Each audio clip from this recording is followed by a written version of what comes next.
everybody, and welcome to this new episode of Conversations with Claude. So today we're going to have a special episode because we have a special guest here at Trilitech. So I will let you introduce yourself. Hi, I'm Oana Ladret. I'm a manager at the Nomadic Labs. Nomadic Labs is a company that is participating in developing the core of the Tezos blockchain, and we also have Department of Adoption and Support, and obviously back office communication. So it's one of the oldest companies in this project, I believe. Yes. We were there since 2018. I am there since 2018, which makes me 100 years in blockchain.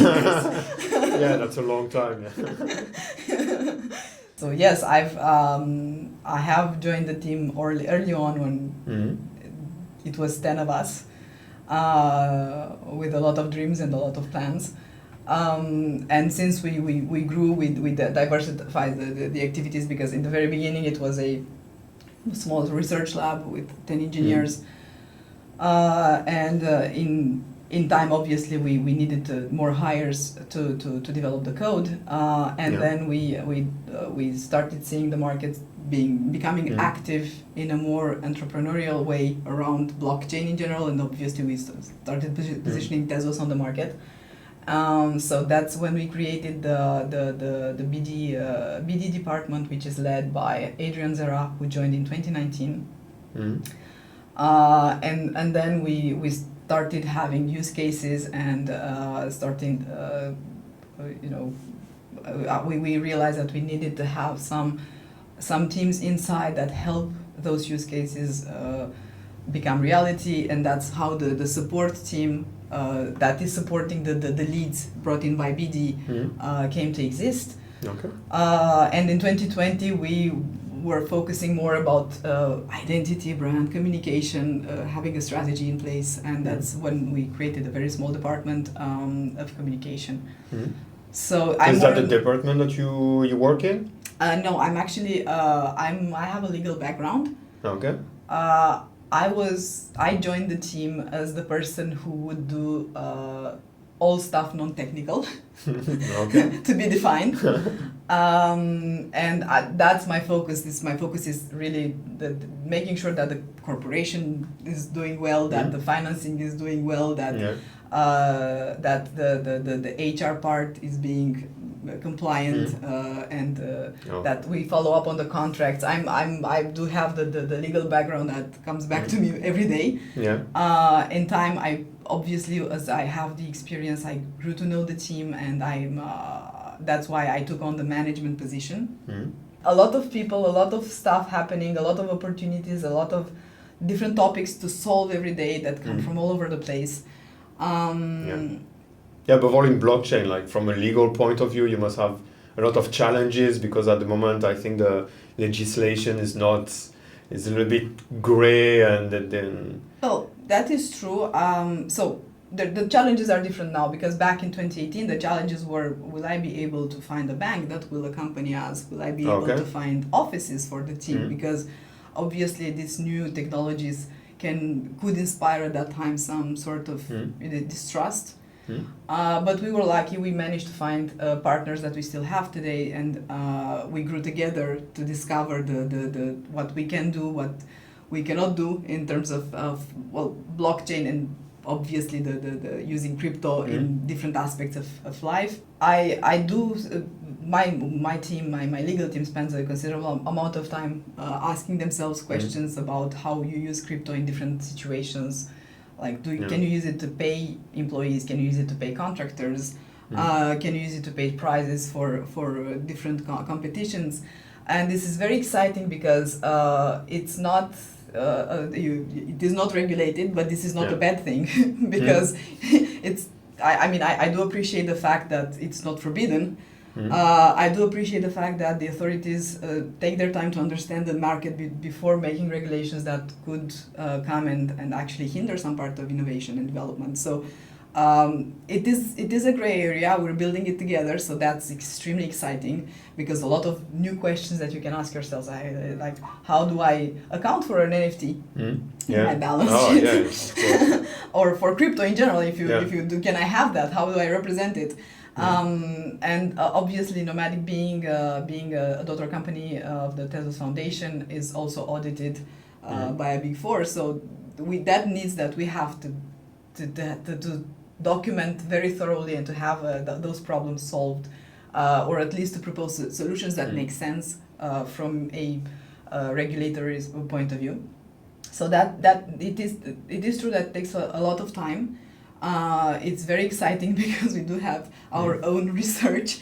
It's less visible, obviously, than the activity of the engineering teams, but it's still something that helps us prosper as a company and keep up with the different trends and understand how blockchain is changing the world, the more traditional world that it is supposed to change. So that's the whole point of building it. That's very interesting. Maybe I have a question about like Tezos in general. So that before you joined Nomadic Labs, did you hear about Tezos, or how did you hear about Tezos? Well, what's your journey into the ecosystem?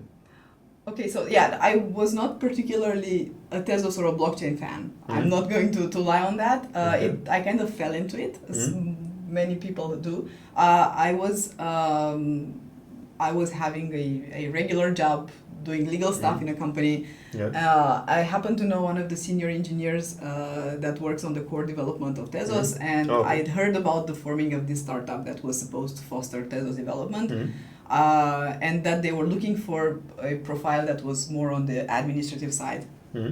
So I applied. I got interviewed with engineers, which was extremely fun because it's really two worlds apart, and we were trying to discuss and to see what do we need from each other, and it is fun because it is coming from a team that didn't particularly know what they were expecting from somebody like with my skills. And it also was coming in a place where you do have a startup, and startups need so many things, and you don't even know it when you start working in them. What you should develop. So, I was lucky enough to get selected for this position, and then I just rolled my sleeves and started working, because at the end of the day, for me, it was just working in a new company. I started looking at the basis. Do we have what we need? Do we have the proper declarations? Do we have the offices? Do we have a bank account? Do we have I don't know. It's a bunch of administrative stuff that you need to fulfill so that you exist as a company in France. So I started with that. It filled my days for a bunch of weeks, and to put in place processes to make sure that people are feeling comfortable, because the whole idea is that I create an infrastructure where people are comfortable. They come to work and they do their job, and they don't have to think of anything else. And I made it my own mission to do that. And I think the part that really fascinated me afterwards is that I'm working. I from the beginning, and I'm still working with people that are extremely smart, that are extremely highly educated, and that are working with concepts that are almost philosophical. And you feel like you're transforming philosophy into reality by the work they're doing, and you're actually having a job which aims to change the world. It is not. It's a very big thing. So you don't have that opportunity in every job that you have in your life. I mean, we all change the world in our own ways, but this is a major change that we want to see happen, and it should improve the world, the lives of many other people alongside us. So that was the fascination, and it was the coffee breaks were the most exciting things that could ever happen, because you had the conversations around so theoretical concepts like why we choose a certain language to develop our blockchain, what is the consensus procedures that are most most resistant to censorship and stuff like that we see happen in institutions, and we're unhappy about it because when they become reality, they affect all of us. And the fact that I was working with a team that was asking themselves these questions every day and trying to produce something that would protect us from the harms that we could see in the institutions that we have traditionally, this is just mind-blowing. And obviously that creates a work environment that is different from I don't know if it's different, but that is a dreamlike work environment. So you want to put in all the energy to make it to attract that sort of talent more, and to foster it, and to let this creativity and all those beautiful ideas become reality. So these are my efforts. I mean, it's if I do my job right, nobody knows what I'm doing because it's invisible. It's like creating an infrastructure that holds pieces together. And I take care of things that I don't want other people to waste time on them. And I'm very attentive to opportunities. As I said, we created the BD department in 2019. I had my inbox filled with people who were asking about Tezos. What is Tezos? I want to hear about it. So you have some meetings with the core engineers, but you do realize soon enough that it's very time consuming, and maybe it's not their strongest skill, and maybe we're not there yet because you still have different worlds. You have entrepreneurs asking how they use a new technology, and then you have very skilled technical people that probably will not have the marketing words to present the message. So that's when I opened the position for a I didn't know how to call them, BD, but adoption. We were looking, we scrambled a bit to search for the right term. We're still in between adoption and BD, and we were lucky enough to hire Adrian, and then the work began in creating an environment that uses technology, the Tezos technology. Going to the dev shops and telling them about what we're doing and asking them if they want to get trained. And then we organized a lot of trainings at Nomadic, different levels of beginner, advanced, proficient, where people could attend for free, and they could learn about Tezos and make it a product of their own in their dev shop. And they could tell their clients, look, if you need that piece of technology built for you, we have now a new option that presents itself for you. So that was a first step, and then we went to the consulting companies and started speaking to them about blockchain and about what it can bring in the world, and how it would be useful if they could give us their expertise and see how we can fit that into this new world that we're trying to create. We did the same with lawyers, accountants, because I mean, as a person managing the day-to-day affairs at Nomadic, I could see that a lot of questions arises. The short answer is I can't do it, but the answer should actually be, let me look into it and try to find what exists that can fit, and then to understand what are the interactions and how I can actually apply the technology that we're building to real life, and use it and document about it.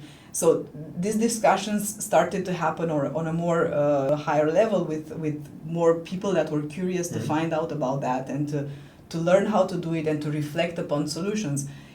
Everything is being built at the moment. It's not something that we know how to do, or that there is no basis. There is a lot now, a lot more than back in 2018. But we needed to build from scratch a lot of concepts just to understand how we can make it function in real life. And the whole thing it helped that we were struggling in the same directions, because we understand what a new startup that wants to have their business on a blockchain they go through, because they can have the 1 million idea that is technical and they can code it and have it nice, but then you need, at the end of the year, you need to have accounting, you need to have contracts. And if you don't have partners that will help you with that, you feel stuck, you feel out of resources. And what we realized that we at least in France, and we now have activities like that in Benelux as well, is to help people have those partners when they build their business, to have people that heard about blockchain and that can advise them on different aspects, that is strategic or legal or accounting or financial, and to create robust companies that will participate really in the day-to-day economy. So that's a journey. It's I'm summing it up now, but it's really something that we build bricks every day, and we're trying to understand better things every day. And it's long discussions around papers and around where we have an engineer and a consultant, a lawyer, an accountant. We're looking at how things interact, and we're trying to make something out of it with the institutions that we already know from the more traditional part of. So it's a very interesting journey. So for me it was what was interesting as well is that when I first joined, I felt that it was very academic. 2018, when we were having meetups, a lot of students or professors of universities or scientific would show up, and they would discuss this very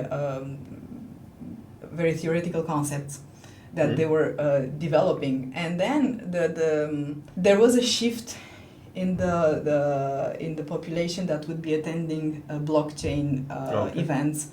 And you felt like 2019 already, and now it's really all over the place. It's like you have a lot of entrepreneurs that are boosting with ideas and creativity, and they are imagining this new world. I think that a lot of people don't realize in the ecosystem is that there are some people on Tezos that are public. So you see them like on Twitter, on YouTube, like for example me, like public people. But there are also like dozens, if not hundreds of people who like you, who work like in the shadow, but that job like is really important. Like it's the basis, it's the ground, for our work. Like we couldn't do the job that we do if there were not people like you who are less public. Because those are comments that I see often on Twitter, like, okay, that person doesn't have a Twitter account, or I don't know who it is, but actually those people are very important in the ecosystem. They take care of things that people who are more public like me need, to actually to push Tezos, to teach people about Tezos. So thank you very much for your work. Welcome. Well, there are also different levels of teaching. The work that I do with my teams, it takes more time to unfold because we actually apply it. It's less on the. It needs to happen. So that means that it's going to be slower steps, smaller steps that accumulate in time, and then we can show off for something. And it is true that I don't feel that I have a lot of. I'm managing a company, so I will take care of a lot of stuff that happens in every other company in France, not necessarily blockchain or else. But also I'm trying to integrate the technologies that we're building in our day-to-day life. Maybe I have a last question. Are there any challenges that you see at the moment from a legal point of view about running a company that works on the blockchain? Or do you see like governments or other entities being like a little bit worried about some features, or being like a little bit cold, or being a little bit more careful about things that are happening on the blockchain? I think that the biggest challenge is that you don't particularly find people that are trained in these new technologies from the more traditional professions. Okay. So it's the fear of new that can, you don't get the advice you need because maybe people don't understand or don't take the time to understand that. So that's a real challenge. In terms of regulation and everything else, obviously when things get forbidden for some reason, it's usually because we don't understand them, or because we didn't, from our side, we didn't explain them well enough, or we didn't maybe anticipated all the risks that some pieces of technology it can entail. But I don't have a very precise example in mind where at least in France, at the French level, I don't have an example where something was forbidden and that's it. For me, it's a lot of new, so that means that if it's new and I will have to account for it someday, I have to document it. Okay. So I'll have to explain the train of thought and to make sure that I'm not in violation of any known rule. That's always the rule. You need to stay compliant with with your environment, and there will be bits that you just you don't have any rule that applies. So those bits you'll explain and you'll be able to justify the train of thoughts that you have when you applied some new things. And for me, it's stuff like payments in crypto. I mean, it's just like it can be boring stuff, but can you issue an invoice in crypto? This is an ongoing debate. It's not settled because should you issue it just in crypto? Should it be also had an amount in some fiat currency that is approved by states? This is still ongoing. Can I pay people in crypto? This is still ongoing in terms of. So I'm making up a lot of I'm making a lot of documentation to accompany those decisions, and we're discussing with specialists from all fields to bring it to a level where it is clear enough, where it is fair enough for everybody, so that it can be used as a basis further on when the market will mature more to serve as well. This is how we did it. It doesn't seem to present any risks for anybody, so maybe this should be the rule. Okay. But I do appreciate the fact that we don't have rules, because rules always, generally, if they come too early, they say no. And if they say no, that means that your innovation, you become a hors la loi, which is not necessarily something that we want. And I mean, in France at least, I think that the way they study the topic is quite interesting, and with a certain amount of they're very open-minded, because you do have some regulation, but not too much so that you get stuck in it, because there will always be there can be something that serves me but not another actor on the market. So what do we do about that? There is a risk of disbalance, and we do see that this market unfolding and trying to accompany it in a way that, it's like a baby. You teach them how to walk. That's where we're at. It's okay. Well, thank you very much. Yeah, that was very insightful and very interesting. So thank you for coming. And thank you everybody for watching, and I will see you in the next episode. Bye. Thank you.